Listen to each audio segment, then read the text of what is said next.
എങ്ങോട്ടാണ് യാത്ര എന്ന് ചോദിച്ചാൽ കോഴിക്കോട് വരെ ഒന്ന് പോവുകയാണ്. മാക്സ് ഒരു ഓഫർ ഇട്ടത് എല്ലാവരും കേട്ടിരുന്നു എന്ന് വിശ്വസിക്കുന്നു. പക്ഷേ പോയി അടപടലം മൂഞ്ചിയിട്ടാണ് പോകുന്നത്. ഇപ്പം അതേപോലെ സുഡിയോ ഒരു ഓഫർ ഇട്ടിട്ടുണ്ട്. അപ്പോൾ അത് കേട്ടപ്പം ഞാനും വിചാരിച്ച് ഞാനൊന്ന് പോയി നോക്കട്ടെ എന്ന്. അങ്ങനെ പോവുകയാണ്. സ്റ്റാൻഡിലേക്കാട്ടോ ബൈക്കുമ്മ പോകുന്നത്. ഒറ്റക്കാണ് പോകുന്നത്. ഒറ്റക്ക് ബസ്സിൽ ഒരുപാട് ആൾക്കാരെ കൂടെ ഞാൻ ഒറ്റക്ക് കേട്ടോ, അങ്ങനെ പറയേണ്ടി വരും. അപ്പം സ്റ്റാൻഡിലേക്ക് ഇറക്കി തരാൻ വേണ്ടിയിട്ട് അരുണൻ്റെ കൂടെ പോകുന്നതാണ്. അങ്ങനെ കോഴിക്കോടേക്ക് പോവുകയാണ്. അങ്ങനെ സ്റ്റാൻഡിലെത്തി നേരെ ബസ് കയറി. AC ഗ്രൂപ്പിൻ്റെ ബസ്സിലാട്ടോ, എന്ന് വെച്ചാൽ അരുണ് പോകുന്ന ബസ്സിലാണ് കയറിയത്. അതിൻ്റെ ഒരു മുതലാളി ചേട്ടനും ഉണ്ടായിരുന്നു. അപ്പം ഞാൻ പറഞ്ഞ ഇതിൽ കയറി സീറ്റ് ഉണ്ടാവും എന്ന് പറഞ്ഞ് അങ്ങനെ കയറിയതാണ്. ഉറക്കം വന്നിട്ടാട്ടോ ഗൈസ് കണ്ണ് വലിച്ച് ഉറക്കുന്നത്. ഉറങ്ങി തീരുന്നതിൻ്റെ മുമ്പ് എഴുന്നേറ്റ് പോന്നാലുള്ള ബുദ്ധിമുട്ടാണിത്.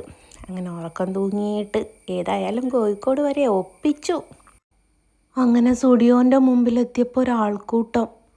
കർത്താവേ, ആർക്കാ പാമ്പ് കടിച്ചതെന്ന് എനിക്ക് ഒരു പിടുത്തവും കിട്ടിയില്ല. അപ്പം ഞാൻ അങ്ങോട്ടും ഇങ്ങോട്ടൊക്കെ നോക്കി, കാരണം എല്ലാവരും താഴോട്ട് വെക്കുന്നുണ്ട്. അപ്പോൾ പാമ്പ് കടിച്ചതാണെന്ന് ആദ്യം വിചാരിച്ചു. സംഭവം അതൊന്നുമല്ല. സ്റ്റുഡിയോ തുറക്കാൻ 11 മണിയാവും. ആ കാത്തിരിപ്പാണ്. ഇത്രയും ആളെ ഞാൻ ഒരുമിച്ച് ഏറിയ കാലത്തിന് ശേഷം കേട്ടോ കാണുന്നത്. എന്തോരം മനുഷ്യന്മാരാ. എൻ്റെ തുറക്കലും ഒരു പോക്കും കണ്ടിട്ടുണ്ട്. കോമഡി പറയും പോലെ ആമിന വന്നൊരു പോക്ക് എന്നൊക്കെ ഇതിനായിരിക്കില്ലേ പറയുക. അപ്പം ഞാൻ വിചാരിച്ച എന്തോ കാര്യമായിട്ട് ഓഫർ ഉണ്ട് എന്ന്.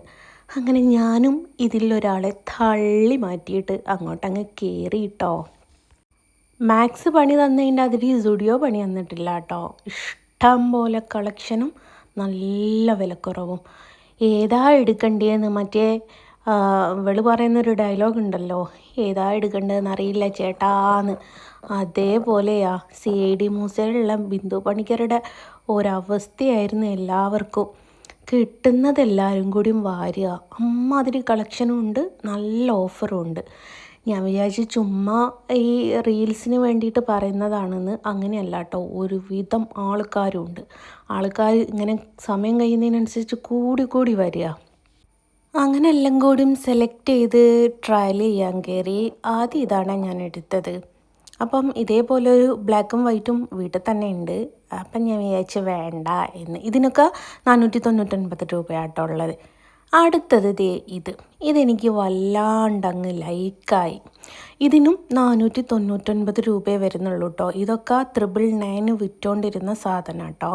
അതാണ് 499 കൊടുക്കുന്നത്. അത് കഴിഞ്ഞിട്ട് ഞാൻ XL ആണെന്ന് കരുതിയിട്ട് എടുത്തതാണ്. XS ആണ്, പക്ഷേ എനിക്ക് നല്ല ഫിറ്റാണ്. ഇതും ഞാനെടുത്ത്. ഈ 2 ഡ്രസ്സാട്ടോ ഞാൻ എടുത്തത്.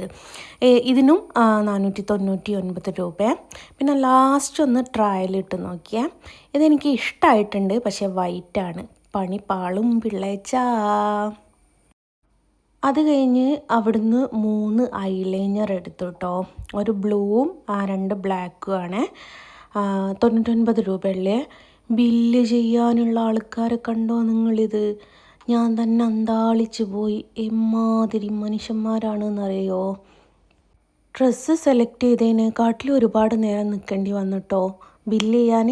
അപ്പോൾ വേണ്ടവർ വേഗം വിട്ടോളി. സ്റ്റുഡിയോയിലേക്ക് നല്ല ഓഫർ ഉണ്ട് കേട്ടോ. അങ്ങനെ സാധനമൊക്കെ മേടിച്ച് ബസ് കയറിയിട്ടോ. അപ്പോഴാ ഒരു മഴ. നെഞ്ചത്തുനിന്നൊരു കാളിച്ചയാ. കാരണം സ്റ്റുഡിയോന്ന് തരുന്നത് പേപ്പർ കവറാണ്. പിന്നെ സ്റ്റാൻഡിൽ ഇറങ്ങുമ്പോൾ ഞാൻ ഈ ഡ്രസ്സ് കയ്യിൽ പിടിച്ചിട്ട് കൊണ്ടുപോകണമല്ലോ എൻ്റെ കർത്താവേന്ന് പേടിച്ചു. പക്ഷേ മഴ നിന്നു കേട്ടോ. അപ്പോൾ ബായ്.